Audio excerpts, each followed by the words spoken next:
The Zathari fleet drifted at the edge of Earth's atmosphere, a dark cloud of living metal glinting in the sunlight. Their ships were built for intimidation, each one bristling with tendrils of energy and shields that shimmered like liquid glass. Inside the command vessel, the hum of the hive mind pulsed with confidence. For the collective, this was routine. They had subdued worlds of far greater complexity. Earth, from their surveillance reports, was fragmented, noisy, and technologically infantile. A planet that warred with itself endlessly could not possibly resist them. Yet, despite centuries of conquest, none of the older empires had ever made a serious attempt to seize it. That mystery intrigued their leader, strategist Varix, who saw only opportunity where others saw superstition. From the main deck, Varix regarded the streams of intercepted transmissions. His attendants translated the human tongues into the sharp clicks and pulses of the hive language. Squabbles over borders, disagreements in councils, news of conflicts fought with tanks and rifles. Primitive chatter, to his mind. A fractured species, he announced into the hive consciousness. They cannot unify. We will strike, and they will crumble before they realize what has happened. The hive responded with approving resonance, each mind reflecting his certainty. Still, a few threads of doubt whispered in the network. One voice belonged to Analyst Dreth, a younger mind accustomed to scrutinizing anomalies. Records indicate, Dreth offered carefully, that small fleets have vanished near this system. Outliers, perhaps. Probes destroyed, infiltrators silenced. These accounts are inconsistent with what our senses tell us. Humans should not be capable of such responses. Varix silenced the hesitation with a low surge of dominance across the hive field. Coincidence, Dreth. Nothing more than incompetence by lesser species. We are the collective. Do not let primitive phantoms cloud our judgment. But beneath his assurance, a ripple of unease lingered, quickly suppressed. Meanwhile, on Earth, life carried on in ignorance of a silent armada overhead. In Washington, in Moscow, in Beijing, satellites blinked with data anomalies, but analysts brushed them aside as malfunctions. Fighter pilots drilled in deserts, tank divisions rolled through exercises, and civilians filled the cities with their everyday rhythms. Earth was always in motion, too chaotic to notice the shadow above. Among the few who did, suspicions arose. In a mountain bunker, Colonel Marcus Hale reviewed unusual radar echoes, their patterns not matching storms or debris. He had served long enough to trust instinct over probability. Something was there, watching. Hale was a soldier cut from endurance rather than brilliance. Decades of service had hardened him into a man who did not underestimate danger, even when others laughed at it. Call it whatever you like, he told his aides, but patterns like this don't just appear. Someone is probing us. His words stirred little more than skepticism, yet his conviction planted a seed. He would soon be forced to act on it. High above, the first skirmish unfolded. An alien scout ship, sleek and pulsing with bioluminescent light, pierced deeper into the atmosphere. Its mission was simple: observe human defenses, measure their reaction time. What it encountered was not silence, but a pair of fighter jets scrambling from a nearby base. The pilots knew nothing of alien empires or hive minds. They saw only an unidentified craft violating airspace. Their training kicked in, and with the roar of afterburners, they closed the gap. To the Zathari observer, the jets were laughably primitive. No shields, no energy lances, only projectile weapons that should never breach alien armor. The scout glided with disdain, recording the incoming threats for the hive. But then, something unexpected happened. One jet broke formation, engines straining far past safety limits. The alien sensors flagged the maneuver as reckless, illogical. Before the scout could adjust, the jet rammed directly into its side, detonating in a fiery collision. Both crafts disintegrated in a burst of atmosphere and metal. The hive mind shuddered as the death cry of the scout echoed back through its consciousness. Varix recoiled, fury rippling outward. Explain this. Why would they destroy themselves so willingly? He demanded. Dreth answered with a tremor of alarm. It is not rational, strategist. It is Defiance. They value destruction of the enemy even at cost of their own lives. This is not in the models. On Earth, Colonel Hale received fragments of confused reports. Pilots down. Unidentified object destroyed. He stared at the transcripts, heart pounding. Whatever was in the skies was not human. And it had just been reminded that humanity would not go quietly. In the command vessel, silence stretched across the hive. For the first time in centuries, they faced an enemy whose behavior did not align with probability. It was not superior technology or grand fleets that unsettled them. It was unpredictability, the refusal to conform to logic. Varix suppressed the rising fear with brutal certainty. One ship is nothing. Tomorrow we unleash the full swarm. Earth will bow. Yet his words carried a hollowness, and the hive felt it. As night fell over the deserts and cities below, the planet remained unaware of the storm gathering above. But in that brief exchange, the conflict had already taken root. The Zathari had misjudged their prey. Earth, fractured and chaotic, would not be so easily subdued. The stage was set, the first strike delivered, and in the silence between worlds, a war of reason against Defiance began to breathe. That is Section 1, 980 words, a focused narrative introducing the aliens, the humans, especially Colonel Hale, and the central conflict, alien logic versus human unpredictability. Dawn rose over Earth as if nothing had changed. Atmosphere. Yet above the clouds, a war of living metal glinting anything the planet had known began to unfold. Their ships were built for intimidation. The Zathari collectives are bristling with tendrils of energy and ominous halo encircling liquid glass. From their command vessel, strategist Varix the hum of the hive mind pulsed needle-shaped craft streaking downward for the collective falling stars. This was routine. Each armed with weapons subdued worlds of far greater complexities. Earth, he expected from their surveillance reports, surrender was fragmented of noisy resistance and technologically infantile. What he found instead was a planet that warred with itself endlessly by chaos, could not possibly one that met invasion not with fear, despite but with centuries fury. Of conquest. Colonel Marcus none Hale of the older and hires had ever made a listening to overlapping reports that carried the edge intrigued their leader. Strategist strange craft had appeared over the Pacific, opportunity disrupting satellites and communications. From the main civilians had filmed bursts regarded the streams sky, intercepted mistaking them for meteors. His attendants now translated the military bases into the sharp clicks and pulses. Hale had waited his life for a crisis he could never name over borders, and the weight disagreements of command pressed against him. News of conflict scramble everything we've got, and rifles. He ordered.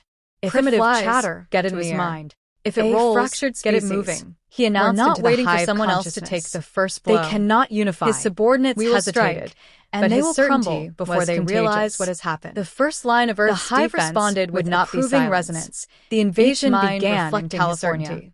Alien strike craft leveled their weapons of doubt, whispered sending lances of searing light. One voice belonged to towers and energy. A younger mind accustomed to scrutinizing cities in an instant. Records indicate the coast flickered into shadow. Offered carefully. Yet instead of capitulating, fleets have vanished near the system. Civilian networks repurposed portable generators destroyed. Military command rerouted signals. These accounts are inconsistent with what our census fighters took to the skies. Humans should not be capable of decades earlier. Against the collective predictive algorithm, with a low surge of dominance across the hive field, but they carried the signature of unpredictability. Nothing more than incompetence by alien craft, not with flawless precision, but with human intuition guiding every judgment. One by one, his assurance, enemy vessels burst into fragments. Lingered. Varix felt the disruption ripple across the hive on Earth. What should have carried on an conquest of a silent armada overhead. His analysts calculated Moscow, probabilities in Beijing, but none accounted for the sheer willingness of humans to gamble lives but in exchange for damage. Them aside as they are wasting themselves. He fighter pilots drilled in deserts, resources tank and divisions rolled to delay the inevitable. Yet when the collective models attempted to adapt everyday rhythms, the humans shifted again. Earth was always no centralized pattern, too chaotic to notice the shadow every squad. Above. Every among soldier, the few who every did, pilot suspicions arose. In the forests of Eastern Europe, Colonel Marcus alien Hale patrols discovered resistance fighters lying in patterns not matching storms detonated beneath their hovering transports. Served long enough to toppling them into trees over probability. Rifles something was there, watching. In the streets of Tokyo, Hale was a soldier. Engineers rewired rather than grids to overload. Decades of service electromagnetic surges man who did not underestimate danger. In the desert when others laughed at it, experimental whatever you like. He told his secret hangar. hangars, but primitive like by galactic standards, but guided by pilots who push machines His beyond words the stirred limits little of more design. than skepticism. Humans fought Yet his not conviction as a unified planted a army, seed. but as He would countless soon be sparks of forced to defiance, act on it. each High one above, burning differently. the first skirmish Among unfolded. the swarm, an Alien analyst Thrusha's voice sleek cracked and through the pulsing hive with field, bioluminescent sharper light, than the others, pierced we deeper cannot into the predict atmosphere. them. Every Its mission engagement was simple. yields a new outcome. Observe human They defenses, abandoned formation, measure their reaction sacrifice time. units, What it and encountered still was strike not vital silence, points, but a they pair of fight fighter as if jets defeat scrambled itself from a as a nearby weapon. base. His words, The pilots knew though nothing of dangerous to alien morale, empires were or undeniable. hive minds. The They saw collective, only an bred to think in unidentified patterns, craft violating found airspace. itself facing an Their enemy training for kicked whom in, disorder and with was the the roar of greatest strategy. afterburners, they closed On the Earth, gap.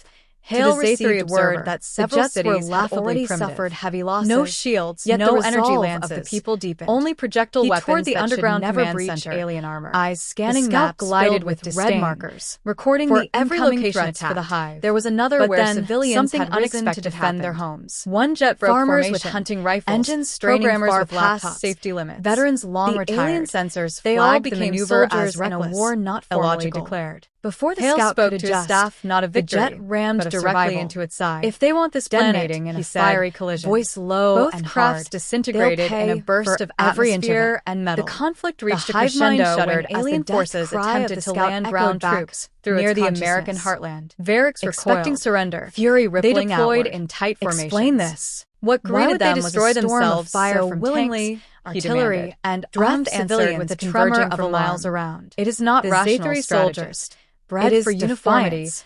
They Recoiled value under the destruction sheer of the ferocity enemy, of human even resistance. at cost of their own lives. Every explosion, This is not every in the ambush, models.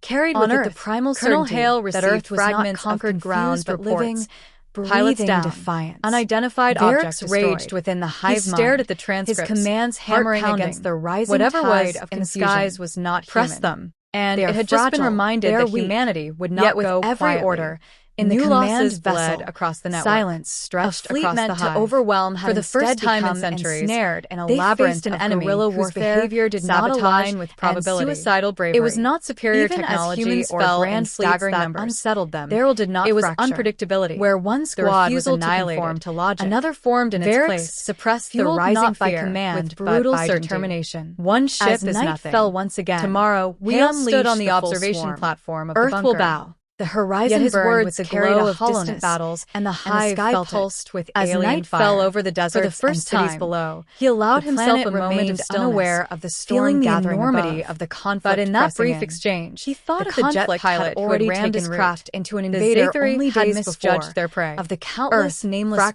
spiders and resisting chaotic, across continents, would not be so Earth's easily survival subdued. did not depend The on stage perfect was set. strategy or The superior first strike weapons. delivered.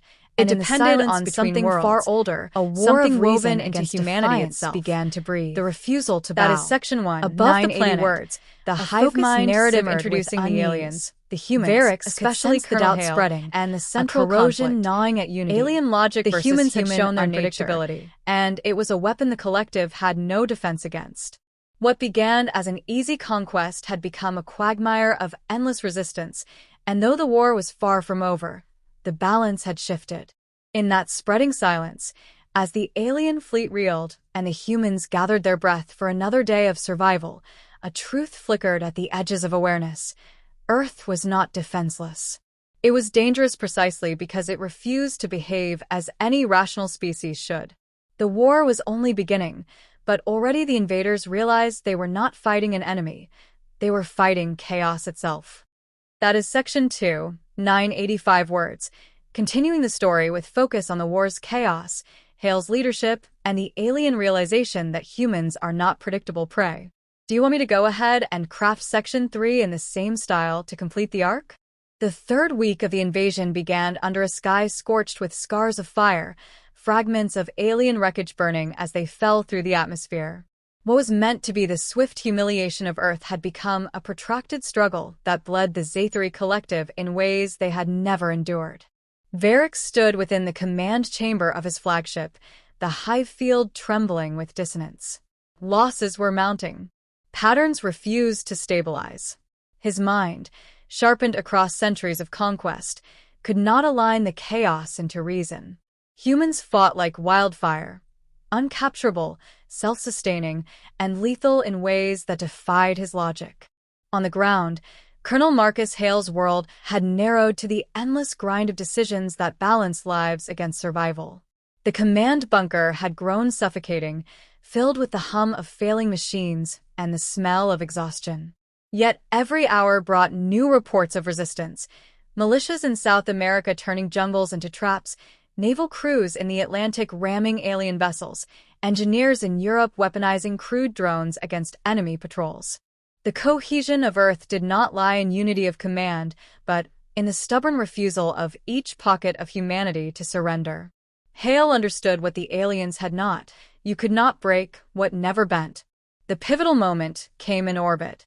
The collective, desperate to regain initiative, concentrated their fleets above North America, preparing a decisive bombardment to cripple infrastructure.